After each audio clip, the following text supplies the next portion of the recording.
আসসালামু আলাইকুম রহমতুল্লাহি ওবরাকাতু। তো আজকে হচ্ছে আমরা বেসিকের 3 নাম্বার লেকচারটা শুরু করব, যেখানে হচ্ছে আমরা একটা ইম্পর্টেন্ট ফাংশন সাম ফাংশনটা দেখব। পাশাপাশি হচ্ছে যোগ বিয়োগ গুণ ভাগ, মানে হচ্ছে সাবট্রাকশন মাল্টিপ্লিকেশন ডিভিশন, এবং আমরা সর্বশেষ হচ্ছে রাউন্ডিং নাম্বারটা দেখব, যে কীভাবে একটা নাম্বারকে আমরা রাউন্ড ফিগার করতে পারি। তো প্রথমেই হচ্ছে সাম।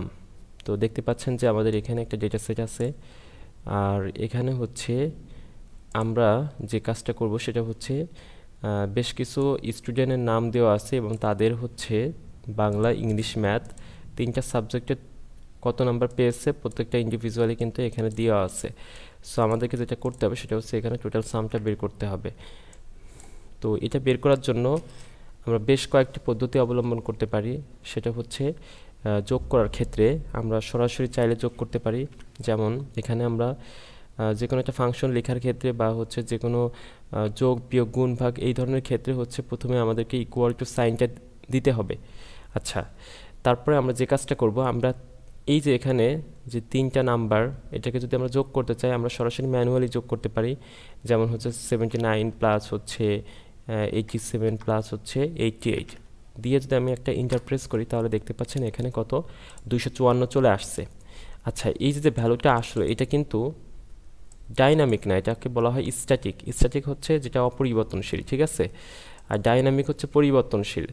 যেমন এই যে এখানে কিন্তু এই সেলগুলো আমরা কোনো একটা সেলকে এখানে ব্যবহার করি নাই, কিন্তু যে কাজটা করলাম সেটা হচ্ছে সরাসরি কিন্তু লিখে দিয়ে আমরা এটা যোগ করলাম।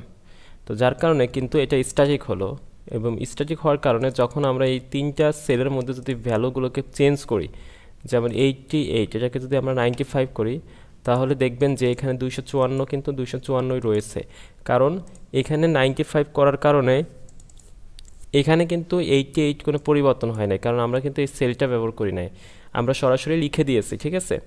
তো এটা জাস্ট একটা এক্সাম্পল বললাম যে এক্ষেত্রে আপনার যে কোনো একটা সাম কিন্তু আপনারা ইকুয়াল টু দিয়ে সরাসরি এর ভিতরেও করতে পারেন। বাট এখন আমরা যে কাজটা করব সেটা হচ্ছে আমরা এটাকে একটু 88 করে দেই। এখন যে কাজটা করব সেটা হচ্ছে আমরা দ্বিতীয় আরেকটা পদ্ধতিতে সাম করব, সেটা হচ্ছে এই 3টাকে রেফারেন্স ব্যবহার করে। তো এটা করার জন্য আমরা সরাসরি কি করতে পারি, এই সেলের সাথে প্লাস করতে পারি, এই প্রত্যেকটা সেল কি করতে পারি, এভাবে প্লাস দিতে পারি। এখন যদি আমি ইন্টার প্রেস করি তাহলে দেখেন 254 চলে আসছে। এখন যেটা হচ্ছে সেটা হচ্ছে এই 3টা সেলকে আমরা রেফারেন্স হিসেবে ব্যবহার করছি, যার কারণে এটা কিন্তু ডাইনামিক হয়েছে। এবং আমি যদি এখানে 88কে 95 করে দেই, তখন দেখবেন যে এখানে কিন্তু চেঞ্জ চলে আসছে, তাই না? সো এটা একটা ওয়ে। আচ্ছা, তো এরপরে আমরা কি করতে পারি, আমরা সামেশন বা সাম ফাংশন ব্যবহার করেও যোগ করতে পারি। তো সাম ফাংশন ব্যবহার করে যোগ করার জন্য আমরা equal to sum then tap press করব। সামটা হচ্ছে সামেশন মানে যোগের শর্ট ফর্ম। তারপরে হচ্ছে এখানে নাম্বার 1 কমা নাম্বার 2, তো আমরা এখানে নাম্বার 1 কমা নাম্বার 2 কমা 3, তো 3টা দিয়ে যদি এন্টার প্রেস করি তাহলে দেখতে পাচ্ছেন এখানে কিন্তু চলে আসছে, ঠিক আছে। আচ্ছা, আরেকটা বিষয় একটু খেয়াল করে দেখবেন যে এখানে যখন আমি ডাবল ক্লিক করতেছি তখন কিন্তু এই যে আমার ফাংশনটা এটা কিন্তু একদম বাম পাশ থেকে চেপে আসছে, যার কারণে কিন্তু আমি এই যে সেলটা এটা কিন্তু সিলেক্ট করতে আমার অসুবিধা হয়েছিল। তো এখানে আমরা একটা কাজ করব, সেটা হচ্ছে এই সেলটা সিলেক্ট করে যদি আমরা এই যে এখানে র্যাপ টেক্সট একটা অপশন আছে, এটাতে যদি আমরা ক্লিক করি তাহলে যেটা হবে, ডাবল ক্লিক করলে এই ফাংশনটা নিচে নিচে আসবে। অর্থাৎ এটা কিন্তু এখন কিন্তু বাম পাশ থেকে হবে না, একদম এই যে কলাম সাইজ, এই কলাম সাইজের বাইরে কিন্তু আমার ফর্মুলাটা যাবে না, ঠিক আছে, এটা নিচে নিচে আসবে যদি আরও বড় হয়। সো বুঝতে পারছেন ব্যাপারটা। সো এইভাবে কিন্তু আমরা কমা ইউজ করে সাম করতে পারি। সো এটার সুবিধাটা হচ্ছে আপনি যখন এইভাবে সাম করবেন তখন কিন্তু আপনি চাইলে এইটার সাথে মাঝখানে একটা বাদ রেখে কিন্তু এইভাবে সাম করতে পারেন কমা ইউজ করার মাধ্যমে, ঠিক আছে। সো এটা একটা পদ্ধতি। আচ্ছা, আবার এই সামটা আপনি আরেকভাবে ইউজ করতে পারেন। SUM ট্যাপ প্রেস করবেন, তারপরে নাম্বার 1, আমরা এই 3টাকে একবারে 3টা সিলেকশন করে দিতে পারি। সিলেক্ট করে দিয়ে ইন্টার প্রেস করলে কি হবে, এই যে চলে আসলো। এখন যেটা হচ্ছে এখানে C6 মানে হচ্ছে প্রথম যে সেলটা, এই যে C6 এবং ইস2 দিয়ে সর্বশেষ যে সেলটা E6 মানে হচ্ছে এই যে আমার 95 এর সেলটা, অর্থাৎ এটা দ্বারা বোঝাচ্ছে হচ্ছে C6 থেকে E6 পর্যন্ত যতগুলো সেল আছে সবগুলো কিন্তু একবারে আমার এখানে সাম করে দিয়েছে। সো এটা একটা ওয়ে। আরেকটা হচ্ছে এই সামটারই একটা শর্টকাট পদ্ধতি আছে, সেটা হচ্ছে আমরা এই 3টা প্লাস হচ্ছে একটা ফাঁকা সেল, এই 4টা সেল সিলেক্ট করার পরে এখান থেকে অটো সাম একটা বাটন আছে, এটাকে যদি আমরা ক্লিক করি তাহলে দেখেন এখানে কিন্তু ওই সামটাই কিন্তু অটোমেটিক চলে আসছে। এবং সর্বশেষ আমাদের আরেকটা শর্টকাট পদ্ধতি হচ্ছে যে আমরা ওই অটো সামটাই করব শর্টকাট দিয়ে। তো এটা 4টাকে সিলেক্ট করব, অল্টার চেপে ধরে ইকুয়ালে একটা ক্লিক করব, তাহলে কিন্তু অটো সাম হয়ে যাবে। ঠিক আছে, আচ্ছা এখন আপনি বাকিগুলো কিভাবে করবেন? বাকিগুলো করার জন্য আমাদেরকে যে কাজটা করতে হবে, এইখান থেকে এই কর্নার থেকে এটাকে আমরা এইভাবে টেনে দিব, এই যে এইভাবে টেনে দিলাম। টেনে দিলে কিন্তু বাকিগুলো কিন্তু আমার খুব সুন্দরভাবে বের হয়ে গেছে। বাট এখানে প্রবলেমটা হচ্ছে কিন্তু আমার এখানে 0 চলে আসছে। কেন 0 আসছে? আমি যখন এখান থেকে টেনে দিছি তখন কিন্তু এখানেও ফর্মুলা অ্যাপ্লাই হয়ে গেছে, এবং এই যে 3টা ফাঁকা সেল, এই 3টা ফাঁকা সেলকে কিন্তু সে সাম করছে, যার কারণে এখানে এই 3টা সেলে যেহেতু ফাঁকা ভ্যালু, এই জন্য এখানে 0 আসছে, এই 3টার যোগফল 0 আসছে। আপনি যদি এখানে কিছু একটা দেন, যেমন আমি যদি এখানে 15 দেন তাহলে এখানে 15 চলে আসবে, এখানে যদি 25 দেই তাহলে দেখেন 15, 25, 40 কিন্তু আমাকে এখানে যোগ করে দিচ্ছে। বাট আমরা তো এটা চাচ্ছি না, যেহেতু আমাদের এখানে ব্ল্যাঙ্ক আছে। আমি একটু কন্ট্রোল জেড দিয়ে ব্যাকে আসলাম। আমরা চাচ্ছি না যে নিচে নিচে সবগুলো সেলে আসুক, আমি চাচ্ছি একটা ফাঁকা থাকবে, পরের সেলে গিয়ে কি হবে, আমাদের ফাংশনটা অ্যাপ্লাই হবে বা ফর্মুলাটা অ্যাপ্লাই হবে। ঠিক আছে, সো এটা করার জন্য আমরা যে কাজটা করব, আগে যেটা করছি এই কর্নার থেকে টেনে দিয়েছি, এখন যেটা করব দুইটাকে একসাথে সিলেক্ট করব। তার মানে এখানে ব্যাপারটা হচ্ছে একটা ফর্মুলা, মানে একটাই ফাংশন আরেকটাই ফাঁকা সেল, তার মানে এখানে ফাংশন আসবে, এখানে ফাঁকা সেল আসবে। সো এখন যদি আমরা এটাকে এই কর্নার থেকে টেনে দিই তাহলে দেখেন একটা ফাঁকা একটা ফাংশন। ঠিক আছে, সো এইভাবে কিন্তু আমাদের খুব সুন্দরভাবে কিন্তু এটা চলে আসছে। সো এইভাবে বই করতে পারেন। আচ্ছা, আরেকটা কাজ করতে পারেন, আমরা কিন্তু সবগুলোকেও একসাথে অটোসাম করতে পারি। অটোসাম করলে কিন্তু আবার তখন আবার এই যে ফাঁকাগুলো কিন্তু অটোমেটিক নিবে না। ঠিক আছে, এটা কিন্তু আমাদের একটা সুন্দর একটা ওয়েতে আমরা করতে পারি। যেমন এই যে আমরা 4টা সিলেক্ট করে যে অটোসাম করছিলাম, এখন সবগুলো সিলেক্ট করে যদি আমি অটোসাম একটা ক্লিক করি তাহলে দেখবেন অটোমেটিক্যালি সবগুলো বের হয়ে গেছে। এবং একটা বিষয় খেয়াল করে দেখেন, এখানে কিন্তু যার যার বরাবর কিন্তু আমাকে সাম করে দিচ্ছে। ঠিক আছে, আর এই অটো সামটাই আমরা আরেকভাবে করতে পারি, অল্টার ইকুয়াল টুর মাধ্যমে। ঠিক আছে, আচ্ছা এই যে এইভাবে আমরা সিলেক্ট করব, অল্টার ইকুয়াল চলে আসলো। আশা করি বুঝতে পারছেন। এরপরে দেখতে পাচ্ছেন যে আমাদের এখানে টোটাল, সো এখানে আমরা যেটা দেখেছিলাম সেটা হচ্ছে এভাবে আমাদের এটাকে কি বলে, এটা হচ্ছে হরিজন্টালি আমরা এটা যোগ করেছি, এখন আমরা ভার্টিক্যালি যোগ করব, অর্থাৎ উপর থেকে নিচ বরাবর যোগ কীভাবে করতে পারি। সো এখানে আমরা ইকুয়াল টু দিব, সাম ট্যাপ প্রেস করলাম, তারপরে এখানে সিলেক্ট করে আমরা একটা শর্টকাট ব্যবহার করতে পারি, কন্ট্রোল শিফট ডাউন অ্যারো, 4টা অ্যারো বাটন আছে, সেখান থেকে ডাউন অ্যারো বাটন ক্লিক করলে পুরোটা সিলেক্ট করবে অটোমেটিক। দেন ইন্টার প্রেস করলে এখানে চলে আসলো ৭৬,০৭৭ টাকা। ঠিক আছে, সো এটা কিন্তু আমার টোটাল কিন্তু এখানে আমরা বের করে ফেলতে পারলাম এখানে। ঠিক আছে, আবার আপনি এটাও কিন্তু অটোসামের মাধ্যমে করতে পারতেন। যেমন আমি পুরোটা সিলেক্ট করলাম, অল্টার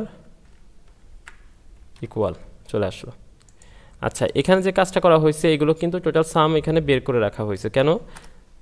যখন দেখেন আমরা কিন্তু একটা ব্ল্যাঙ্ক একটা ফরম্যাট তৈরি করে রাখতে পারি, যেখানে আমরা একটা সাম করে রাখতে পারি। SUM ট্যাপ প্রেস করলাম, তো পুরোটা সিলেক্ট করে এন্টার দিলাম, তখন কিন্তু এটা সাম হয়ে থাকলো। এখন যদি আপনি কোনো ভ্যালু যোগ করতে চান, যেমন আমি যোগ করতে চাচ্ছি এভাবে 25, তারপর হচ্ছে 36, তারপর হচ্ছে 25, 40, সো এইভাবে কিন্তু আপনি ভ্যালু অ্যাড করলে এখানে কিন্তু অটোমেটিক যোগ হতে থাকবে। ঠিক আছে, আচ্ছা এরপরে আমরা দেখব হচ্ছে সাবট্রাকশন, মাল্টিপ্লিকেশন, ডিভিশন। তো সামের জন্য আমরা সাম ফাংশনটা ব্যবহার করতে পারি, কিন্তু বাকি যে বিয়োগ, গুণ, ভাগ এগুলো কিন্তু আমরা সরাসরি বিয়োগ, গুণ, ভাগ করতে পারি। ঠিক আছে, অর্থাৎ সাবট্রাকশন, মাল্টিপ্লিকেশন, ডিভিশনটা আমরা ইজিলি করতে পারবো। তো এখানে আমরা এই 3টা দেখব। দেখতে পাচ্ছেন এখানে হচ্ছে আমাদের একটা ডেটা সেট আছে। তো এই ডেটা সেটে আমাদের প্রথমে হচ্ছে বেশ কিছু প্রোডাক্টের নাম আছে এবং কত ইউনিট সোল্ড হয়েছে, বিক্রি হয়েছে সেটা দেওয়া আছে, এবং পার ইউনিট সেলিং প্রাইস, অর্থাৎ প্রত্যেকটা ইউনিট কত টাকা মানে বিক্রয় মূল্য সেটা আমাদেরকে এখানে দেওয়া আছে, এবং আমাদেরকে যেটা বের করতে হবে টোটাল ইনকাম মাল্টিপ্লিকেশনের মাধ্যমে। ঠিক আছে, অর্থাৎ এখানে যেটা হচ্ছে সেটা হচ্ছে চেয়ার 16টা ইউনিট বিক্রি হয়েছে, বা আপনি এটাকে বলতে পারেন 16 পিস বিক্রি হয়েছে, এবং প্রত্যেকটা পিসের হচ্ছে বিক্রয় মূল্য হচ্ছে 200 টাকা। তার মানে আমরা যদি প্রফিটটা বের করতে চাই তাহলে 16-র সাথে 200 গুণ করলেই কিন্তু আমাদের প্রফিটটা বের হয়ে যাবে, তাই না? সো এটা যদি আমরা বের করি ইকুয়াল টু দিয়ে, আমরা কিন্তু এখন কোনো ফাংশন সাবট্রাকশনের জন্য মানে সাবট্রাকশন, মাল্টিপ্লিকেশন বা ডিভিশনের জন্য কোনো ফাংশন না, আমরা সরাসরি যোগ বিয়োগ গুণ ভাগ করতে পারি, ঠিক আছে, মানে বিয়োগ গুণ ভাগ করতে পারি। সো এখানে এই সেলের সাথে আমরা গুণ দেব ইনটু, বা এটাকে বলা হয় স্টার গুণ 200 দিয়ে যদি আমি ইন্টার প্রেস করি তাহলে দেখতে পাচ্ছেন 3200 চলে আসছে।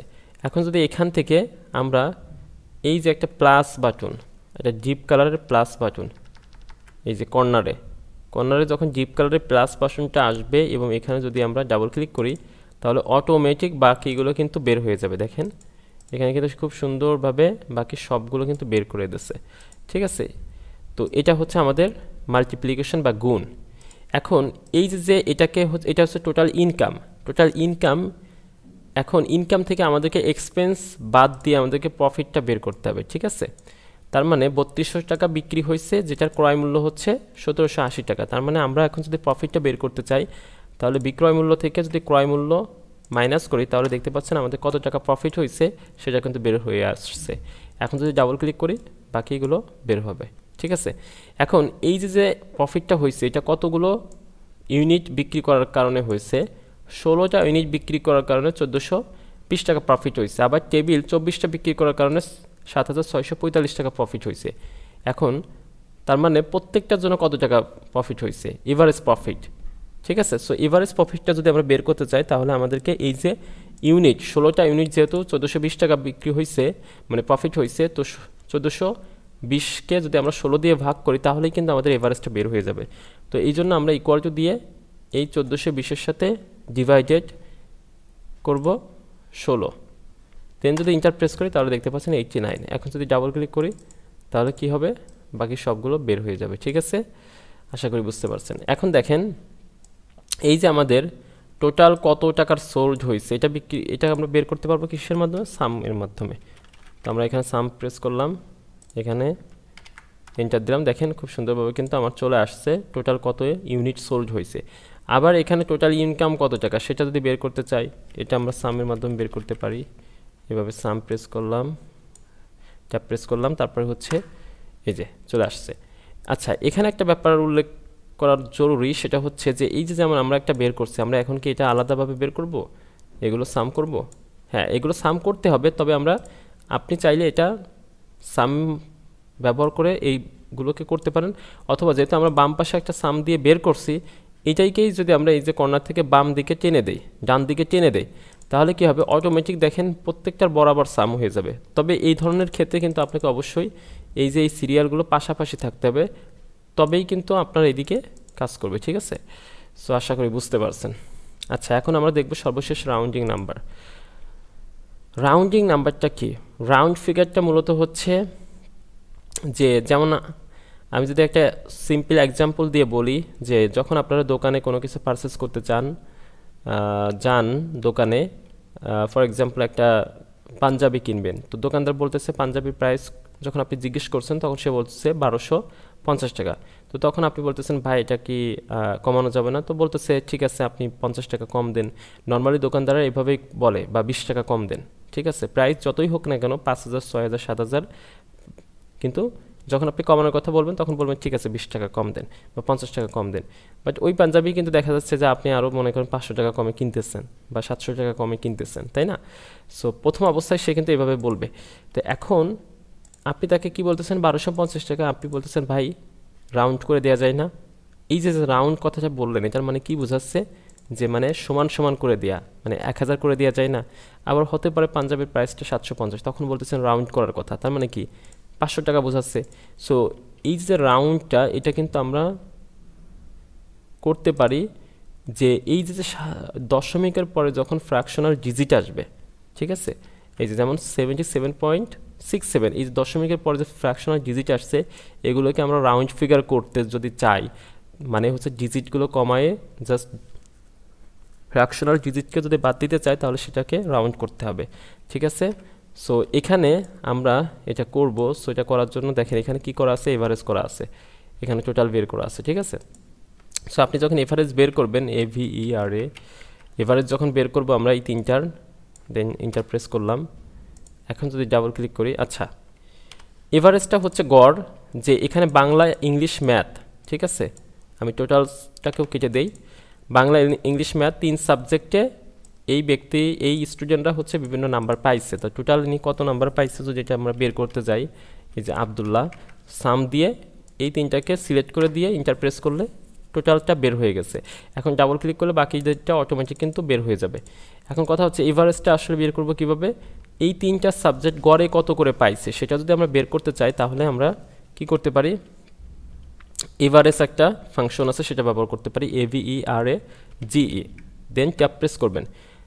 আমরা যেভাবে সাম বের করছি একইভাবে এভারেজটা এই তিনটাকে টেনে দিয়ে ইন্টার দিলাম, তাহলে কি আসলো 77.00। অর্থাৎ এ কী করছে, এ যেটা করছে এই তিনটাকে যোগ করে 3 দিয়ে ভাগ করে আমাকে এভারেজটা বের করে দিয়েছে। এখন যদি ডাবল ক্লিক করি তাহলে দেখতে পাচ্ছেন যে এখানে কিন্তু আমার চলে আসছে।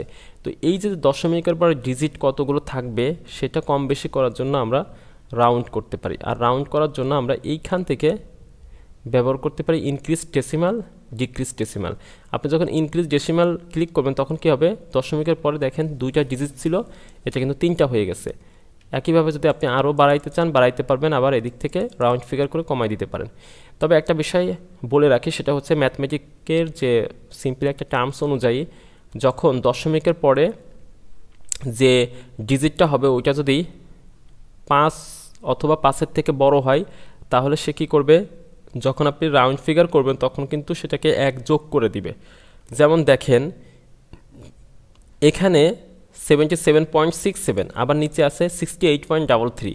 তো যখন আমি একটা কমাই দিব, ঠিক আছে, আমি যদি পুরোটাকে সিলেক্ট করি, যখন আমরা ডিক্রিজ করব একটা ডিজিট কমাই দেব তখন দেখবেন যে যেহেতু দশমিকের পরে এটা 6 5-এর থেকে বড় আছে, যার কারণে সরি এখানে যেহেতু আমাদের 2টা ডিজিট আছে, 6-এর পরে কত আছে, 7 আছে, 7 যেহেতু 5-এর থেকে বড়, এই জন্য যখন আপনি একটা ডিজিট কমাবেন তখন 77.6-এর জায়গা 1 যোগ করে দিবে, মানে 7 করে দিবে, 77.7 হবে।